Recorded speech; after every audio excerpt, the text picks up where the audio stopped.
محمد رسول الله. Assalamualaikum warahmatullahi wabarakatuh. Alhamdulillahirabbil alamin hamdan thayyiban mubarakan fih kama yuhibbu rabbuna wa yardah. Wassalatu wassalamu ala sayyidil anam sayyidil anbiya'i wal mursalin habibina wa qaidina wa qurrati a'yun Muhammad ibn Abdullah wa ala alihi wa sahbihi wa min istanna bi sunnatihi ila yaumiddin, amma ba'd. Jamaah sholat isya dan sholat tarawih yang saya muliakan, alhamdulillah kita usai dari sholat tarawih dengan suara yang sangat merdu dari sahabat saya Dr. Muhammad Nur ya. Mudah-mudahan ibadah kita diterima Allah Subhanahu wa taala. Allahumma taqabbal minna salatana wa qiyamana wa ruku'ana wa takhasyu'ana wa tadarru'ana wa tilawatana wa da'awatina wa munajatina wa tammim taqsirana birahmatika ya arhamar rahimin. Jemaah sekalian, ada satu hal yang menggelitik sesungguhnya ketika di dalam satu forum dilaporkan konon negara dengan religiusitas yang sangat rendah, bahkan mereka agnostis dan meninggalkan agama, itu tingkat produktivitas kehidupan dan kesejahteraannya lebih tinggi. Sementara negara-negara dengan indeks religiusitas yang tinggi itu berbalik dengan produktivitas kehidupan, termasuk juga kesejahteraan yang mereka raih. Saya katakan konon karena memang saya mendengar dalam satu forum yang juga saya hadiri. Dari statement itu kemudian saya tergelitik ya, untuk kemudian bertanya, ketika masyarakat yang religiusitasnya rendah tapi tingkat kesejahteraan duniawinya tinggi, saya bertanya, agama apa yang mereka anut sesungguhnya? Dan begitu juga sebaliknya. Kebetulan yang dicontohkan kemarin itu adalah Indonesia. Indeks religiusitas kita sangat tinggi, tetapi angka intoleransi, angka produktivitas, capaian-capaian dalam bentuk yang lain itu rendah. Nah, ada satu pertanyaan,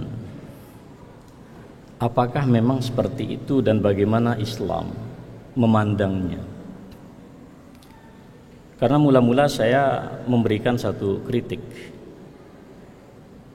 tidak adil untuk meletakkan ketika ada satu gejala atau fenomena sosial, lalu kemudian kita meletakkannya secara general begitu saja tanpa memperhatikan karakteristik satu agama tertentu di satu negeri tertentu, dan juga tidak memperhatikan karakteristik daripada umat beragama kaitannya dengan sistem keyakinan yang mereka anut. Ini penting sebelum saya sampai kepada kesalehan sosial Rasulullah sallallahu alaihi wasallam. Karena bagi pembelajar studi Islam tentu tidak begitu mudah untuk menyamaratakan konsep religion, taruhlah dalam pandangan masyarakat Barat, dengan konsep ad-din yang diksi dan terminologi ini memang given dari langit. Setidaknya Al-Quran menyatakan itu ya, din ini konsep yang sedemikian holistik, integralistik, yang tidak bisa kita ambil hanya satu aspek dari sekian makna yang terkandung di situ.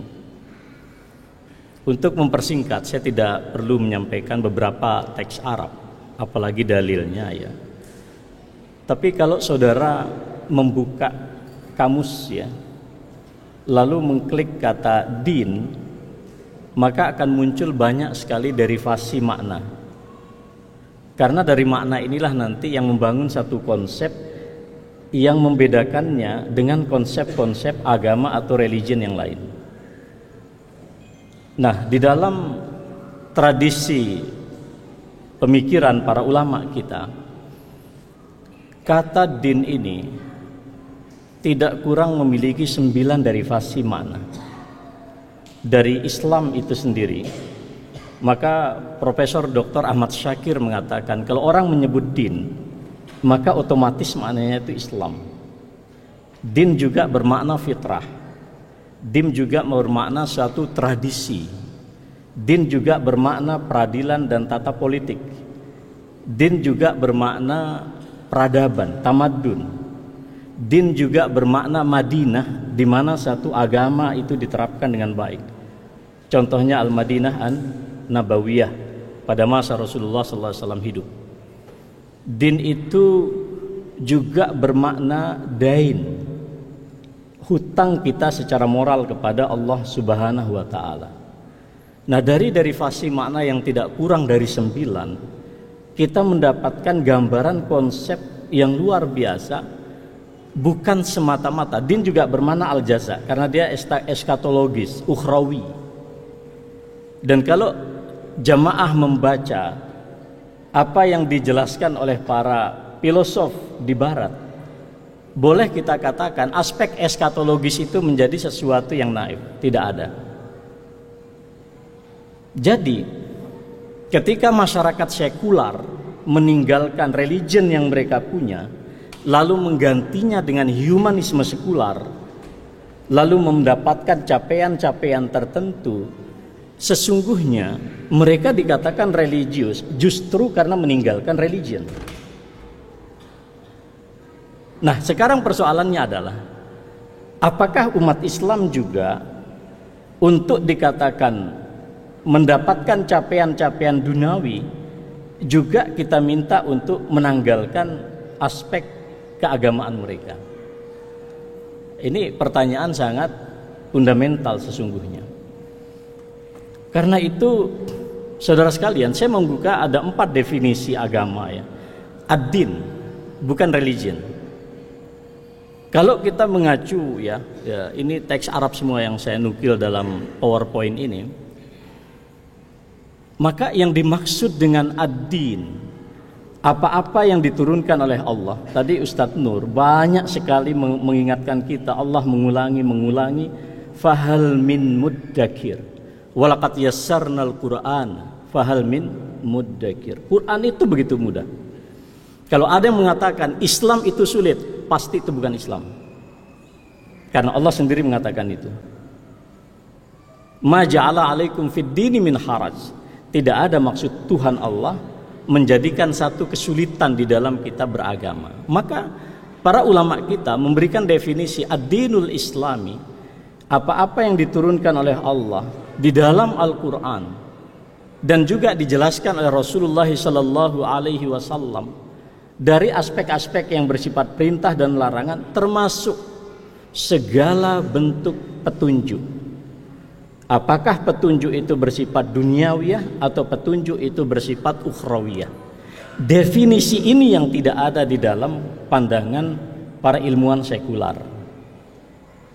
Apa maknanya? Tidak tepat kemudian kalau religiusitas otomatis seolah-olah menjadi berlaku universal begitu saja.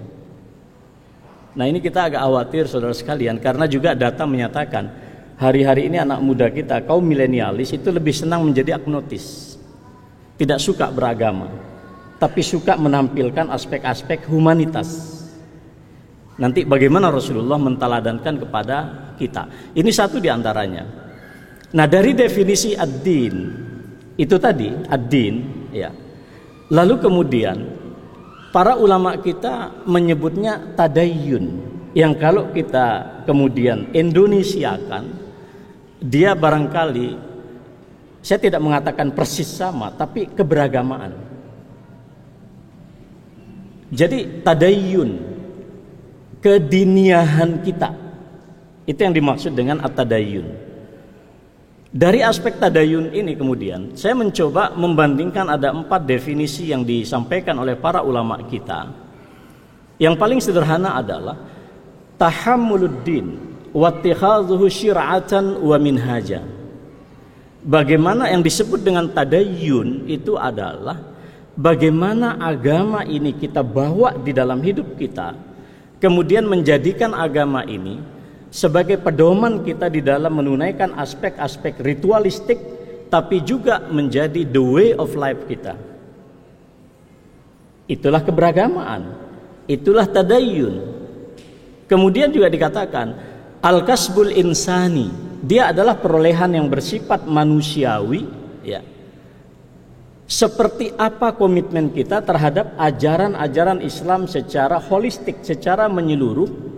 Lalu bagaimana kita mendrive kehidupan kita di semua aspek ini sesuai dengan ajaran Islam. Ada 2, dari sini saja kita sudah mendapatkan gambaran. Nah, oleh karena itu saudara sekalian, dari 3 terdapat definisi yang disampaikan oleh para ulama, saya kemudian menyederhanakan. Yang disebut tadayyun secara fair di dalam agama kita adalah bagaimana kita mengimplementasi, mengaktualisasikan 3 martabat di dalam beragama sekaligus secara holistik. Apa 3 martabat agama? Yang pertama Islam, aspek-aspek yang bersifat zahiriyah. Yang kedua adalah aspek-aspek yang bersifat qalbiyah, karena ini menyangkut aspek fundamental keimanan kita, pembenaran terhadap semua informasi agama yang memang valid. Dan yang ketiga, martabat yang paling tinggi adalah al-ihsan. Al-ihsan itu langsung didefinisikan oleh Nabi dan dibenarkan oleh Jibril. Anta abudallah ka'annaka tarah. Anda menyembah Tuhan, menghambakan diri kepada Allah seolah-olah Anda melihat Allah. Kalau Anda tidak melihat Allah, yakinlah Allah melihat Anda. Lalu di sini kemarin ada juga ilmuwan dari Amerika, kebetulan di forum itu juga, sampai berani mengatakan Tuhan itu bisa diru'yat.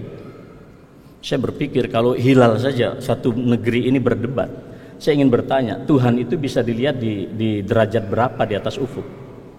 Itu pun juga terlalu mengada-ngada, Pak, terlalu spekulasi. Lalu hadis-hadis yang digunakan itu hadis-hadis yang dikategorikan oleh para ulama sebagai hadis yang memang maudhu, hadis palsu. Terlebih lagi aspek historisitas, 2 tokoh sahabat yang sering dinukil, Muawiyah bin Abi Sufyan dan Aisyah radhiyallahu taala anha. Muawiyah belum masuk Islam, bagaimana dia bercerita tentang peristiwa Isra Mi'raj. Aisyah memang sudah menikah dengan Nabi, tapi dia belum serumah. Bagaimana dia bercerita tentang peristiwa dia rehat bersama Nabi malam itu. Dan banyak lagi kejanggalan-kejanggalan. Nah, saudara sekalian, para jamaah sekalian yang saya muliakan, dari beberapa yang saya sampaikan tadi, ya, bisa dikatakan bahwa tadayyun kita ini tidak boleh lagi dilihat secara parsial. Sampai saya berani mengatakan, apa iya negeri Islam ini, negeri Muslim Indonesia ini, ketika katanya indeks korupsi itu banyak, saya kok tidak yakin para koruptor itu orang yang selalu rajin menunaikan sholat tahajud. Pernah nggak di riset? Kalau oke, dia koruptor dan dia tahajud, pernah nggak diuji seberapa indeks keimanan yang ada di dalam kolbu? Karena di dalam Islam aspek keberagamaan kita itu nggak boleh lepas, Bapak Ibu sekalian, nggak boleh lepas. Jadi antara aspek sholat, lalu bagaimana kita berlaku kepada manusia, dan bagaimana kita meletakkan Allah, itu tidak boleh disconnected. Kalau disconnected, maka terjadi hipokrasi. Mungkin dia sholat, tapi formalistik. Nanti akan saya sampaikan, dan ini bukan wacana baru di dalam Islam. Saya ini bukan berapologi ya. Saya hanya ingin mengajak para peneliti, mari kita membuat indeks yang lebih fair, sesuai dengan konsep agama masing-masing.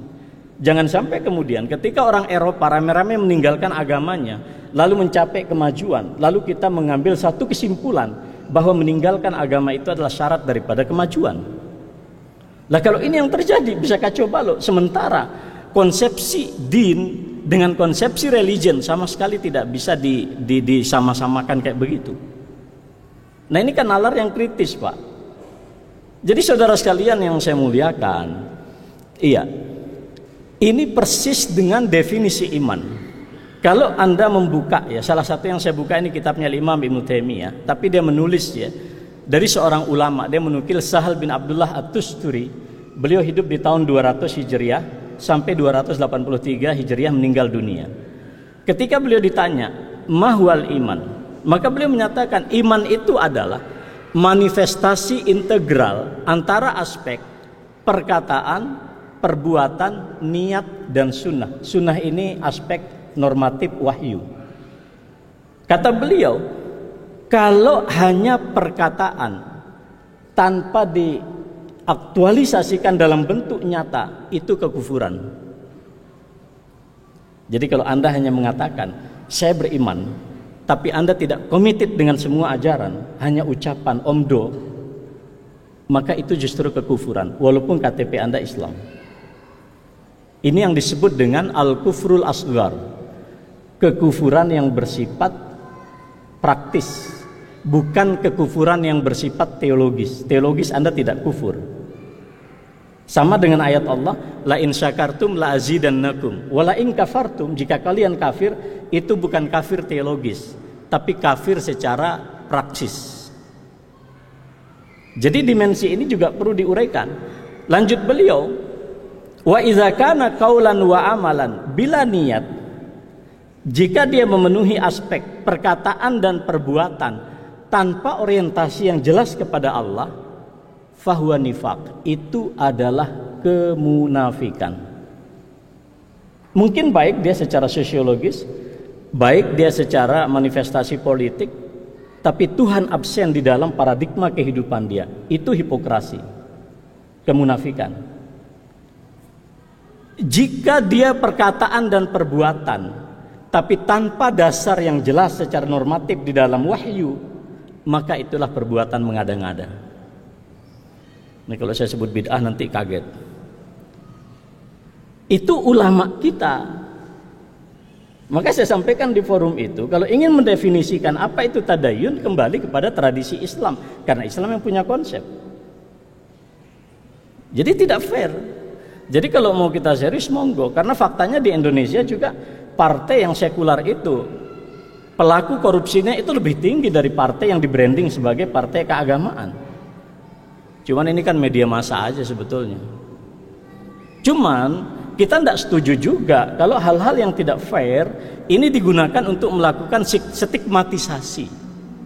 Sementara Indonesia ini mohon maaf, per statistik indeks religiusitasnya itu 93%. Saudi Arabia pertumbuhan angka ateisme itu 1,5%, sampai di angka 1,5 dan sampai 3%. Dari populasi 40% itu tidak kurang dari 1.500.000 orang mengklaim sebagai ateis. Mesir 20%, Turki yang hiruk pikuk itu 68%, Cina 2%, Jepang 10%. Jadi luar biasa Indonesia ini.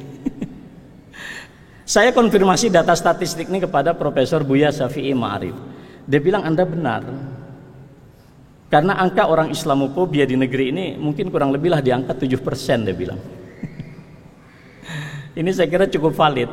Data saya dapatkan dari Profesor Dr. Wan Daud yang ada di Kuala Lumpur, dan saya konfirmasi kepada beberapa para ilmuwan kita yang ada di sini. Nah, karena itu saudara sekalian yang saya muliakan, Al-Imam Asy-Syafi'i, Muhammad ibn Idris Asy-Syafi'i, beliau mencoba merumuskan secara simpel, dan beliau menukil ijma' para sahabat, para salaf, dan mengatakan simpel saja, aspeknya 3. Tasdikun bil qalbi, pembenaran dengan lisan, dengan kolbu.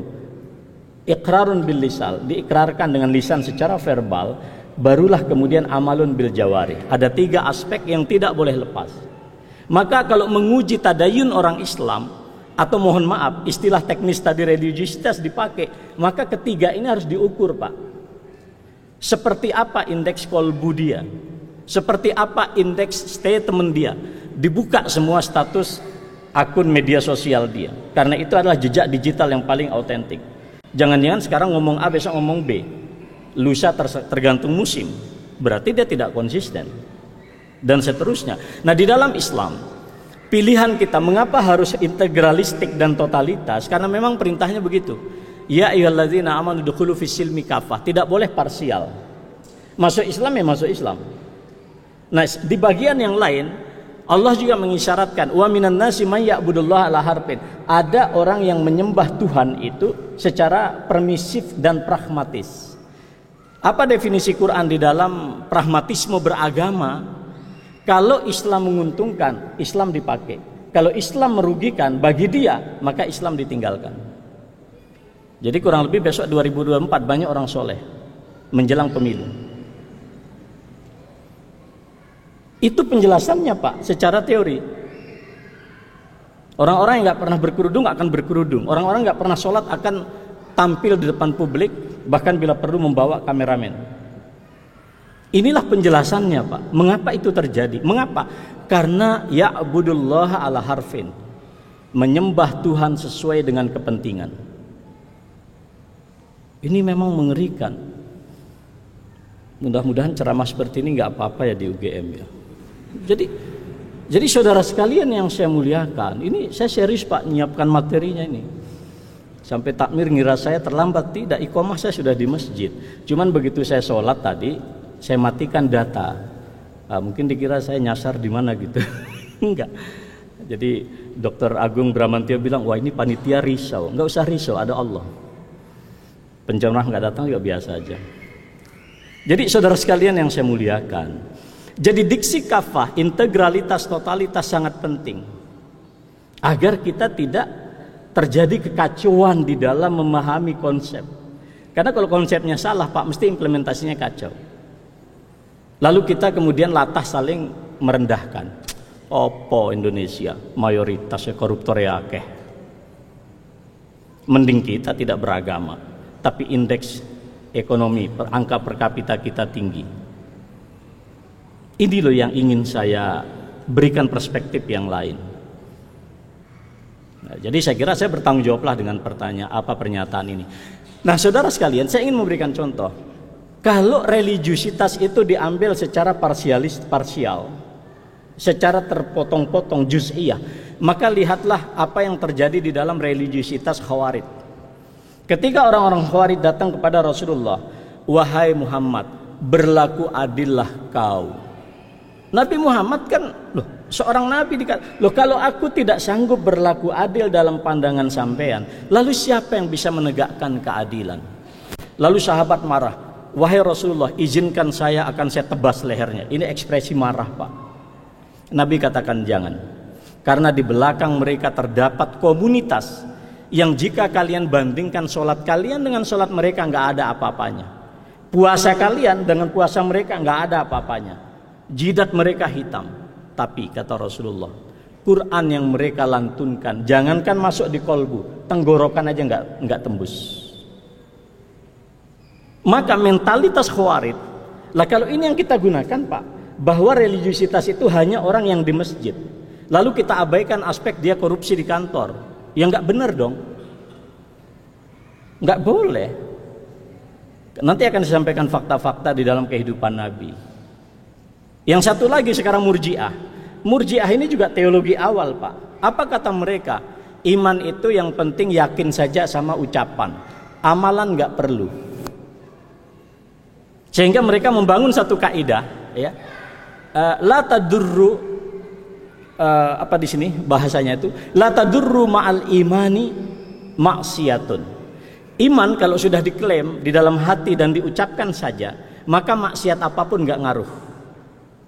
Tapi kata mereka juga, kamalatan fa'u ma'al kufri ta'ah. Ketika dia mengalami kekufuran, sehebat apapun ketaatannya di hadapan Allah, itu juga enggak bermakna. Berarti Pak, dari sejarah awal saja tentang tadayun atau religiusitas tadi yang disebut, itu sudah sedemikian rupa dikawal oleh para ulama kita. Nah, karena itulah saudara sekalian yang saya muliakan, di sini ada lebih menarik lagi ya. Sehingga saya katakan tadayun itu disimpulkan ya, bahwa manifestasi konkret secara holistik aspek akliyah, qalbiyah dan jasadiyah. Bayani, burhani, irfani. Ini seringkali ini disebut terhadap keseluruhan aspek ajaran Islam dalam berbagai lini dan aspek kehidupan pribadi, keluarga, masyarakat, termasuk dalam konteks kehidupan kemanusiaan universal, kehidupan berbangsa dan bernegara. Nah, jadi ingat, religius itu dalam Islam gak hanya sholat malam, tapi juga gak hanya aktivitas intelektual, Pak, tapi juga gak hanya aktivitas sosial. Jadi ya harus, Pak, memang berat jadi orang Islam itu. Humanitas kita harus hidup, spiritualitas kita harus hidup, intelektualitas kita pun juga harus hidup. Di samping ada intuisi. Ini adalah kekuatan nurani, rohani kita.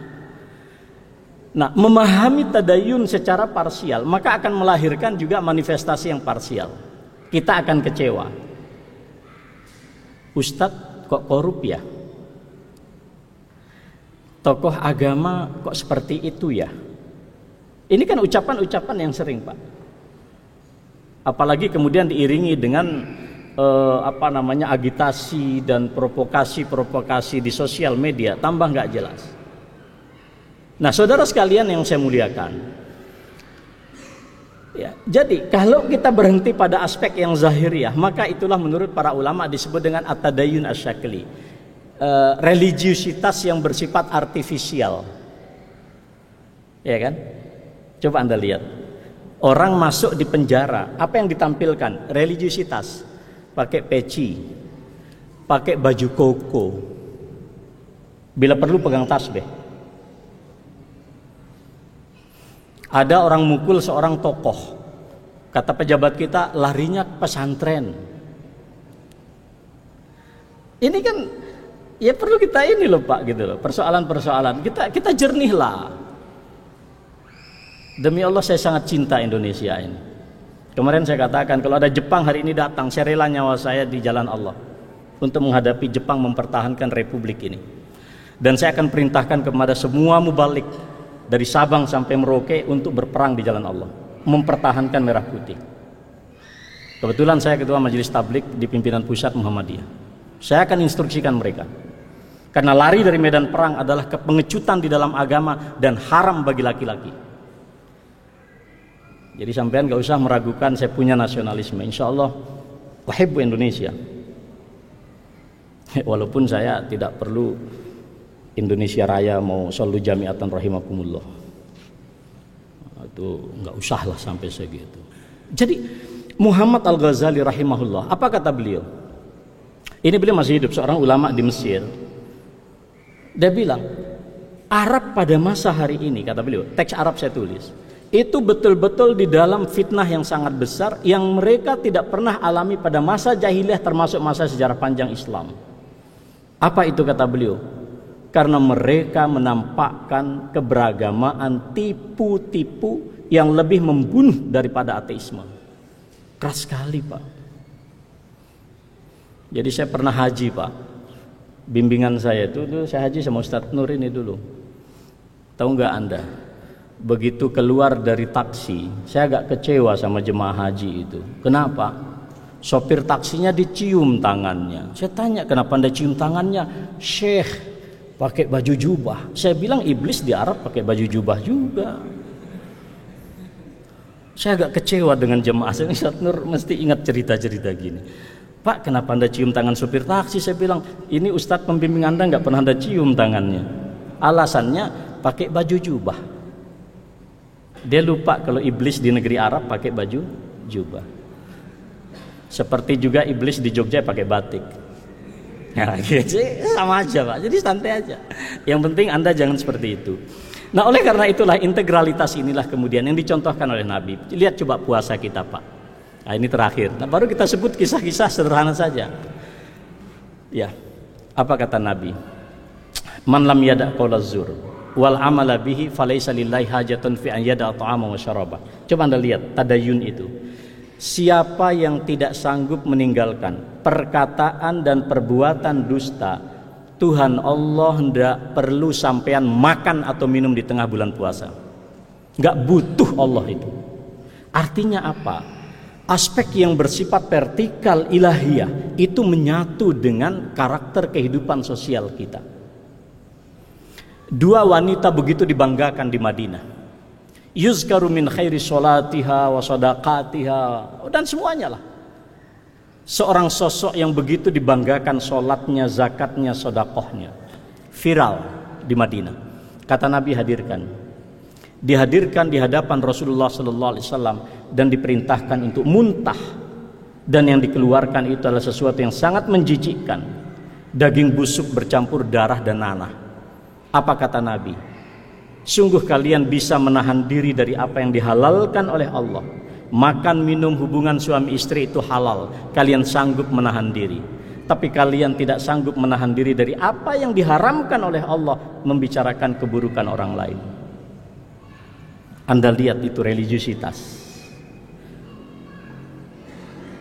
Nabi pernah berdoa, Allahumma inni a'udzubika min khusyu'in nifaq. Ya Allah, aku berlindung dengan kekuasaanmu dari khusyuk kemunafikan. Qila, dikatakan kepada beliau, wa ma khusyu'un nifaq? Apa khusyuk kemunafikan wahai Rasulullah? Beliau katakan, khusyu'ul badan wa nifaqul qalbi. Badannya ini khusyuk Allah, dan kalau takbiratul ihram nggak jadi-jadi itu. Tapi di dalam qalbunya menyimpan kemunafikan. Maka para sahabat mengingatkan kita, iyyakum min alimil lisan. Akan banyak di akhir zaman para intelektual verbal, lisannya doang yang pandai ngomong, tapi tidak perilaku dan tidak intuisi kolbunya itu. Jadi saudara sekalian, Anda tahu kan kisah sahabat yang kemudian jalan di gurun pasir, hanya melihat seekor anjing kehausan. Dia naik, dia lihat anjing sedang menjilat itu gurun pasir yang sangat panas karena kehausan. Lalu dia turun ke sumur itu, dia buka sepatu botnya, dia ambil air, dia minumkan kepada seekor anjing.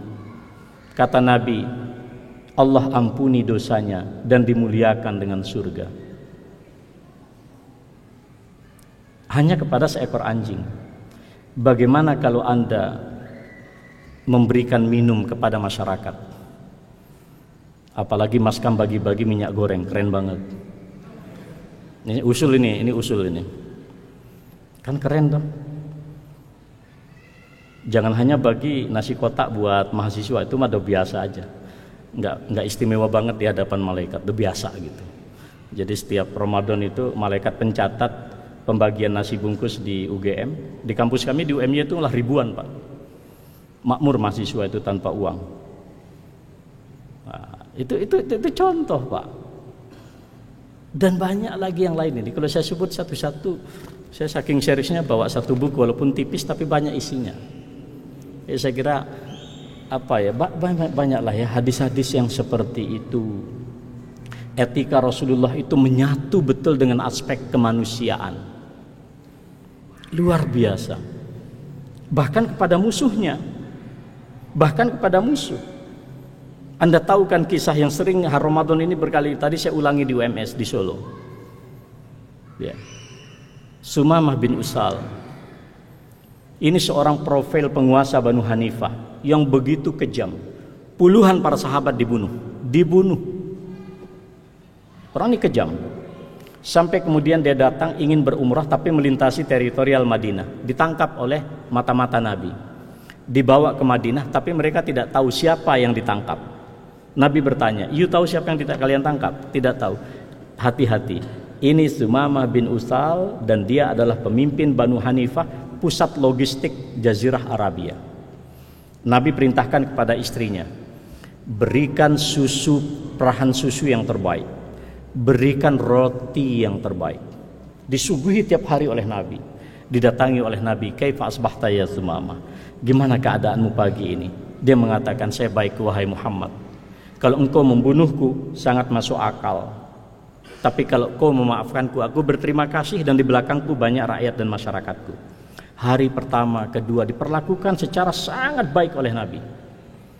Hari ketiga, Nabi kata kepada dia, "Hei Sumamah, ini sudah 3 hari. Sampean ingin tetap umroh?" "Iya, wahai Muhammad, saya ingin tetap umroh." "Oke, pergilah kamu." Nabi tidak minta apa-apa, tidak minta dia bersyahadat, tidak membalas dendam apalagi. Tapi apa kata beliau? Saya ingin bacakan. "Ya Muhammad, wahai Muhammad, wallahi ma kana 'alal ardi wajhun abghad min wajhik." Demi Tuhan, sebelum ini tidak ada wajah yang paling aku murka melebihi murkaku terhadap wajah. Fa asbaha wajhuka al-yaum ahabbal wujuh ilayya. Hari ini wajahmu menjadi wajah yang paling aku cintai. Tidak ada agama yang paling aku benci selain Islam. Tapi hari ini tidak ada agama yang lebih aku cintai melebihi Islam. Sebelum ini tidak ada satu tanah teritorial yang lebih aku murka ketimbang Madinah yang kau kuasai. Hari ini Madinah menjadi negeri yang paling aku cintai. Izinkan aku Muhammad untuk mengucapkan asyhadu an la ilaha illallah wa annaka Muhammad Rasulullah. You berani mengatakan Nabi standar ganda. Wa innaka la'ala khuluqin azim. Itu yang hilang dari kita. Tidak ada ayat asma Allah yang dilekatkan kepada manusia kecuali Muhammad.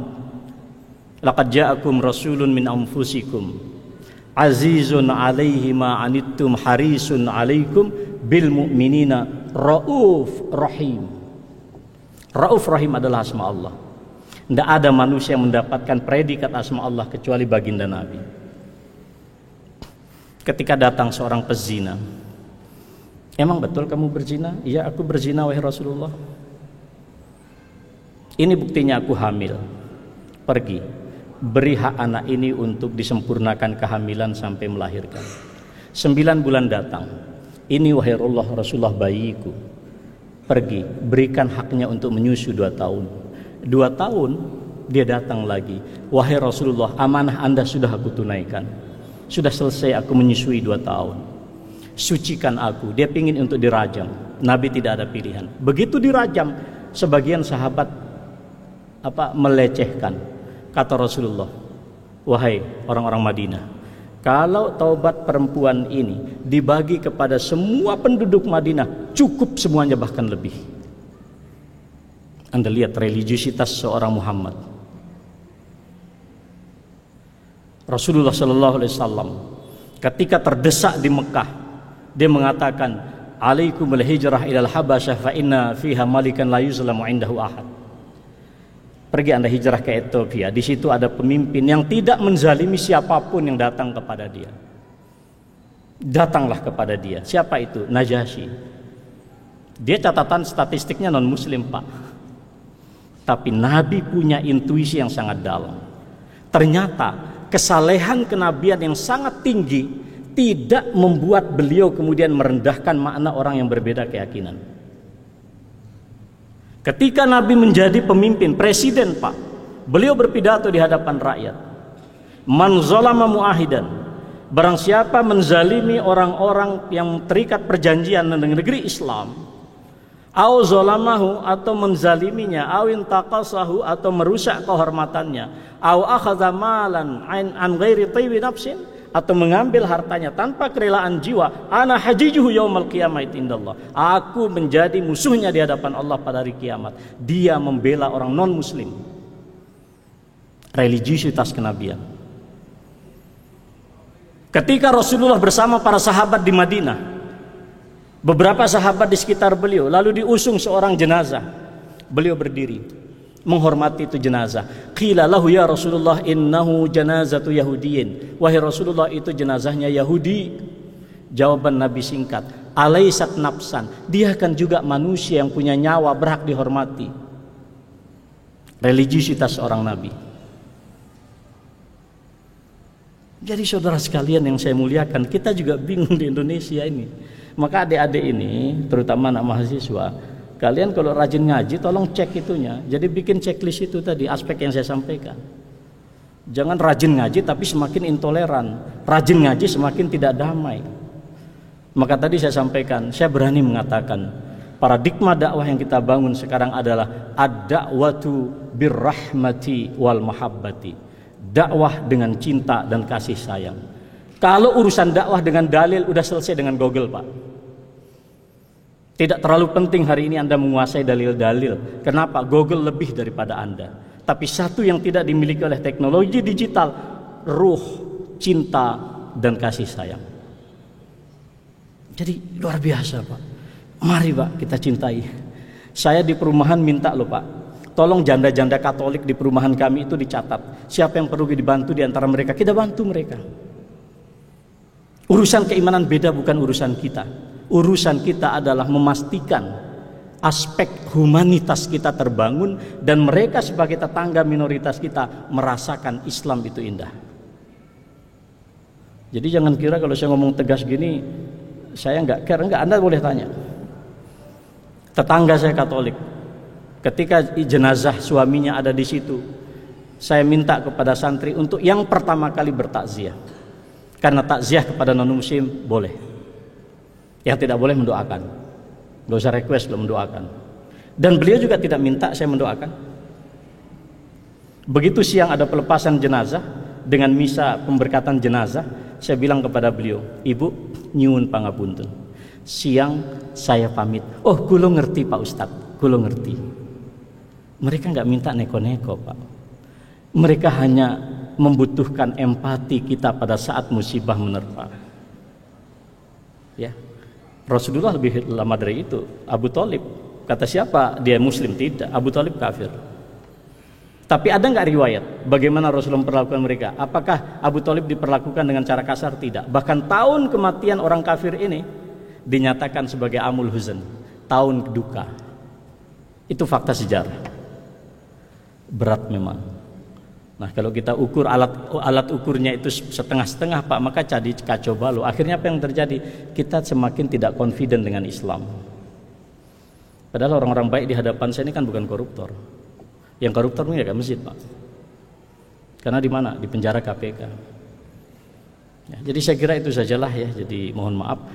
Ada juga hikmahnya tausiah ba'da Isya, karena saya tidak kesusu. Kalau tausiah ba'da Isya ini hikmah ya. Jadi saya kira demikian, kurang lebihnya mohon maaf. Matur sembah nuwun. Assalamualaikum warahmatullahi wabarakatuh. La ilaha illallah Muhammadun Rasulullah.